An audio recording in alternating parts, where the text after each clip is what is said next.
होइन, बालनले चाहिँ ट्राफिक नियम नमान्दा पनि हुने रहेछ। झन् देशको प्रधानमन्त्रीले चाहिँ ट्राफिक नियम मान्नु पर्दैन हो, ठुलो मान्छे भएर।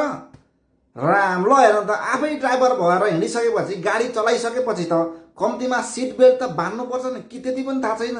पल्लो सिटतिर फेरि भाउजू पनि हुनुभएको छ। भाउजू त हुनुभएको छ, ठिक छ, भाउजूले चाहिँ बेल्ट लाउनु भएको छैन, यहाँबाट देख्दैन, सायद लाउनु भएको छ पनि होला, लाउनु भएको छैन पनि होला। तर छोरी चाहिँ काखमा राख्नु भएको छ क्या। यो चाहिँ ट्राफिक नियम अन्तर्गत पर्छ कि पर्दैन त्यो चाहिँ थाहा छैन।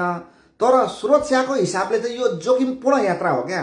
अगाडिको सिटमा छोरीलाई काखमा राख्ने, अनि ड्राइभर आफै भएपछि सिट बेल्ट नै नबाँधिकन ट्राफिक नियमको उल्लङ्घन गरेर प्रधानमन्त्री जस्तो मान्छे हुइकेपछि अनि कसले मान्छ नीति नियम, कसले मान्छ ट्राफिक नियम?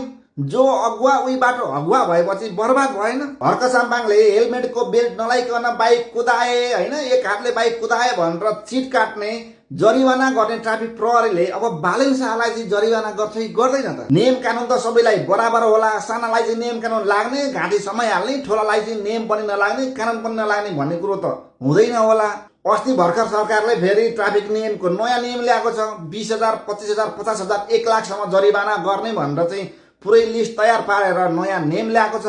त्यही नियम अनुसार ट्राफिक प्रहरीले बालेन शाहलाई कारवाही गर्छ कि अथवा पहिलाकै नियम अनुसार कारवाही गर्छ, अथवा यो त ठुलो मान्छे हो, प्रधानमन्त्री हो भनेर छुट दिन्छ त? यो चाहिँ हेर्न बाँकी छ।